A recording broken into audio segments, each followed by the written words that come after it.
The South by Jorge Luis Borges, narrated by Joseph Vogel.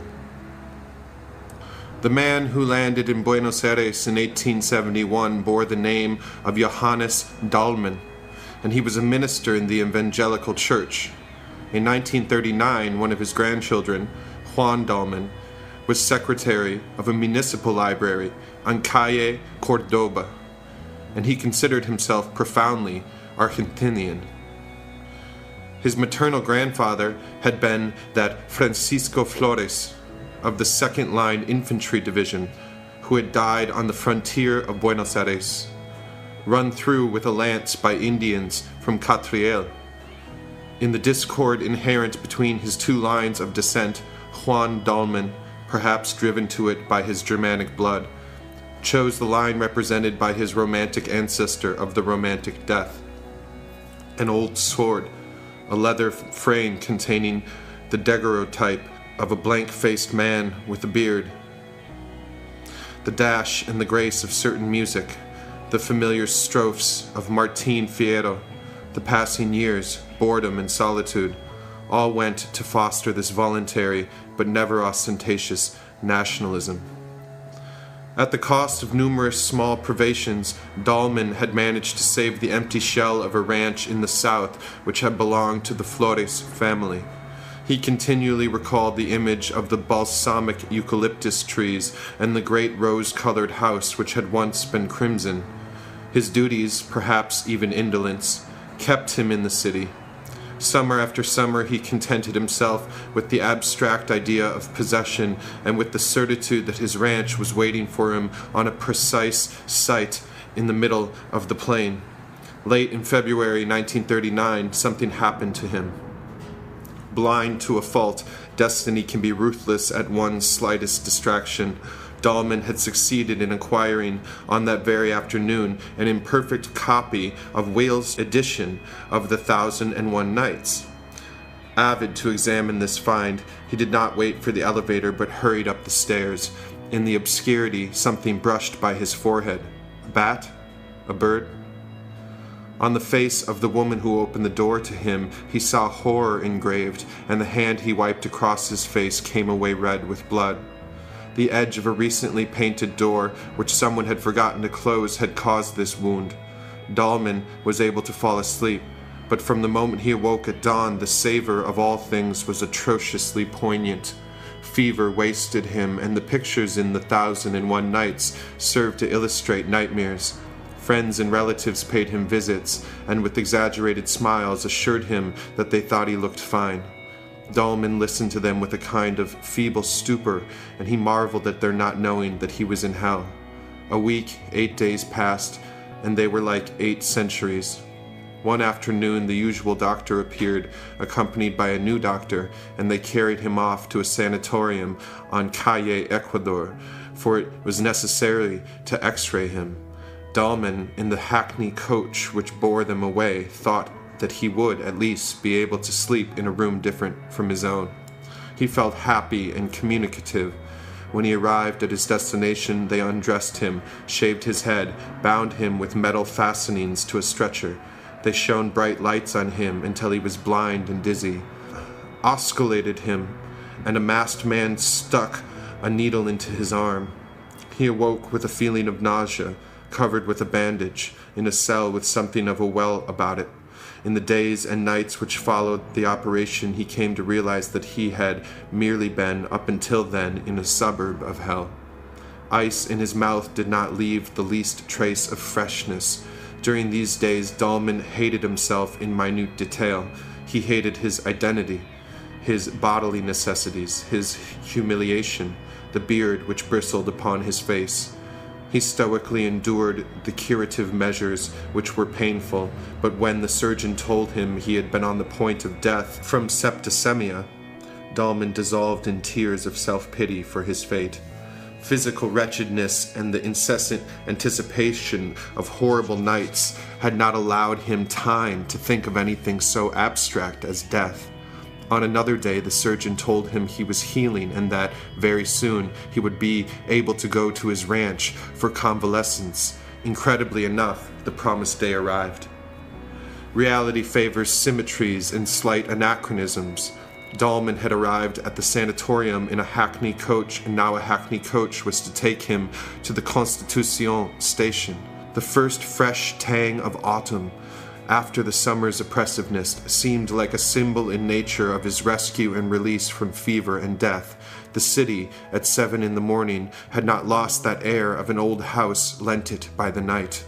The streets seemed like long vestibules, the plazas were like patios. Dahlmann recognized the city with joy on the edge of vertigo. A second before his eyes registered the phenomena themselves, he recalled the corners, the billboards, the modest variety of Buenos Aires. In the yellow light of the new day, all things returned to him. Every Argentine knows that the South begins at the other side of Rivadavia. Dahlmann was in the habit of saying that this was no mere convention, that whoever crosses this street enters a more ancient and sterner world. From inside the carriage he sought out among the new buildings the iron grille windows, the brass knocker, the arched door, the entranceway, the intimate patio. At the railroad station he noted that he still had 30 minutes. He quickly recalled that in a cafe on the Calle Brazil, a few dozen feet from Rigoyen's house, there was an enormous cat which allowed itself to be caressed as if it were a disdainful divinity. He entered the cafe. There was the cat asleep. He ordered a cup of coffee, slowly stirred the sugar, sipped it. This pleasure had been denied him in the clinic, and thought, as he smoothed the cat's black coat, that this contact was an illusion, and that the two beings, man and cat, were as good as separated by a glass, for man lives in time, in succession, while the magical animal lives in the present, in the eternity of the instant. Along the next to last platform the train lay waiting. Dahlmann walked through the coaches until he found one almost empty. He arranged his baggage in the network rack. When the train started off, he took down his valise and extracted, after some hesitation, the first volume of The 1001 Nights. To travel with this book, which was so much a part of the history of his ill fortune, was a kind of affirmation that his ill fortune had been annulled. It was a joyous and secret defiance of the frustrated forces of evil. Along both sides of the train the city dissipated into suburbs. This sight and then a view of the gardens and villas delayed the beginning of his reading. The truth was that Dahlmann read very little. The magnetized mountain and the genie who swore to kill his benefactor are, who would deny it, marvelous, but not so much more than the morning itself and the mere fact of being. The joy of life distracted him from paying attention to Scheherazade and her superfluous miracles. Dahlmann closed his book and allowed himself to live. Lunch, the bouillon served in shiny metal bowls, as in the remote summers of childhood, was one more peaceful and rewarding delight. Tomorrow I'll wake up at the ranch, he thought, and it was as if he was two men at a time, the man who traveled through the autumn day and across the geography of the fatherland, and the other one locked up in a sanatorium and subject to methodical servitude. He saw unplastered brick houses, long and angled, timelessly watching the trains go by. He saw horsemen along the dirt roads. He saw gullies and lagoons and ranches. He saw great luminous clouds that resemble marble, and all these things were accidental, casual, like dreams of the plain. He also thought he recognized trees and crop fields, but he would not have been able to name them, for his actual knowledge of the countryside was quite inferior to his nostalgic and literary knowledge. From time to time he slept, and his dreams were animated by the impetus of the train. The intolerable white sun of high noon had already become the yellow sun which precedes nightfall, and it would not be long before it would turn red. The railroad car was now also different. It was not the same as the one which had quit the station siding at Constitucion. The plane and the hours had transfigured it. Outside, the moving shadow of the railroad car stretched towards the horizon. The elemental earth was not perturbed either by settlements or other signs of humanity. The country was vast, but at the same time intimate and, in some measure, secret. The limitless country sometimes contained only a solitary bull. The solitude was perfect, perhaps hostile, and it might have occurred to Dahlmann that he was traveling into the past and not merely south. He was distracted from these considerations by the railroad inspector who, on reading his ticket, advised him that the train would not let him off at the regular station but at another, an earlier stop, one scarcely known to Dahlmann. The man added an explanation which Dahlmann did not attempt to understand and which he hardly heard, for the mechanism of events did not concern him. The train laboriously ground to a halt, practically in the middle of the plain. The station lay on the other side of the tracks. It was not much more than a siding and a shed. There was no means of conveyance to be seen, but the station chief supposed that the traveler might secure a vehicle from a general store and inn to be found some 10 or 12 blocks away. Dahlmann accepted the walk as a small adventure. The sun had already disappeared from view, but a final splendor exalted the vivid and silent plain before the night erased its color. Less to avoid fatigue than to draw out his enjoyment of these sights, Dahlmann walked slowly, breathing in the odor of clover with sumptuous joy. The general store at one time had been painted a deep scarlet, but the years had tempered this violent color for its own good. Something in its poor architecture recalled a steel engraving, perhaps one from an old edition of Paul et Virginie. A number of horses were hitched up to the paling. Once inside, Dahlmann thought he recognized the shopkeeper. Then he realized that he had been deceived by the man's resemblance to one of the male nurses in the sanatorium. When the shopkeeper heard Dahlmann's request, he said he would have the shay made up. In order to add one more event to that day and to kill time, Dahlmann decided to eat at the general store. Some country louts, to whom Dahlmann did not at first pay any attention, were eating and drinking at one of the tables. On the floor and hanging onto the bar squatted an old man, immobile as an object. His years had reduced and polished him as water does a stone, or the generations of men do a sentence. He was dark, dried up, diminutive, and seemed outside time, situated in eternity. Dahlmann noted with satisfaction the kerchief, the thick poncho, the long chirapa, and the colt boots, and told himself, as he recalled futile discussions with people from the northern countries or from the province of Entre Rio, that gauchos like this no longer existed outside the South. Dahlmann sat down next to the window. The darkness began overcoming the plain, but the odor and sound of the earth penetrated the iron bars of the window. The shop owner brought him sardines, followed by some roast meat. Dahlmann washed the meal down with several glasses of red wine. Idling, he relished the tart savor of the wine, and let his gaze, now grown somewhat drowsy, wander over the shop. A kerosene lamp hung from a beam.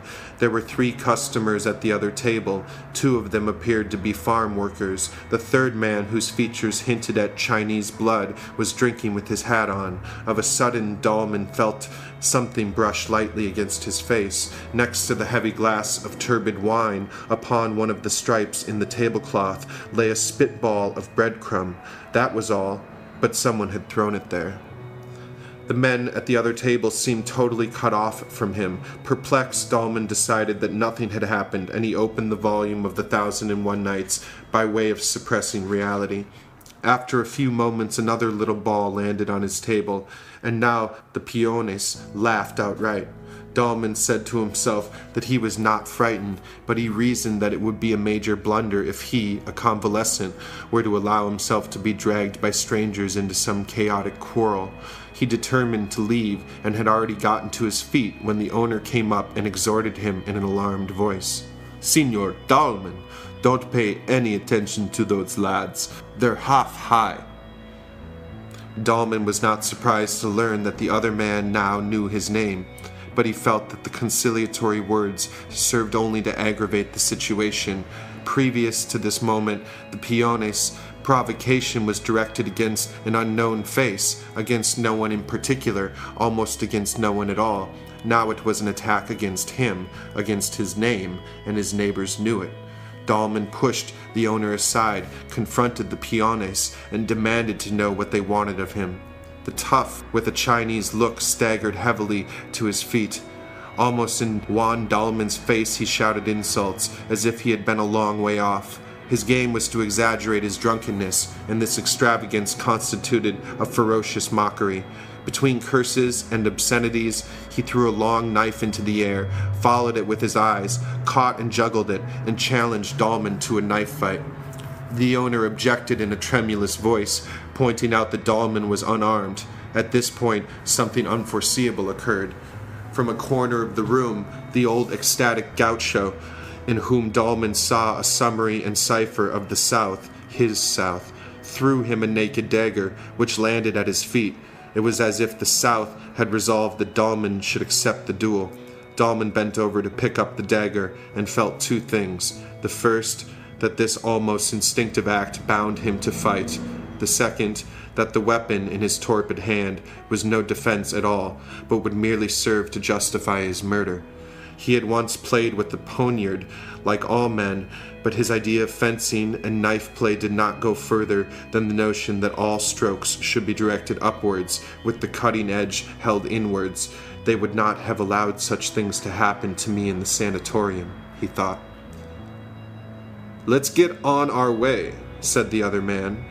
They went out, and if Dahlmann was without hope, he was also without fear. As he crossed the threshold, he felt that to die in a knife fight under the open sky and going forward to the attack would have been a liberation, a joy, and a festive occasion on the first night in the sanatorium when they stuck him with the needle. He felt that if he had been able to choose then, or to dream his death, this would have been the death he would have chosen or dreamt. Firmly clutching his knife, which he perhaps would not know how to wield, Dahlmann went out into the plain. Translated by Anthony Kerrigan, narrated by Joseph Vogel.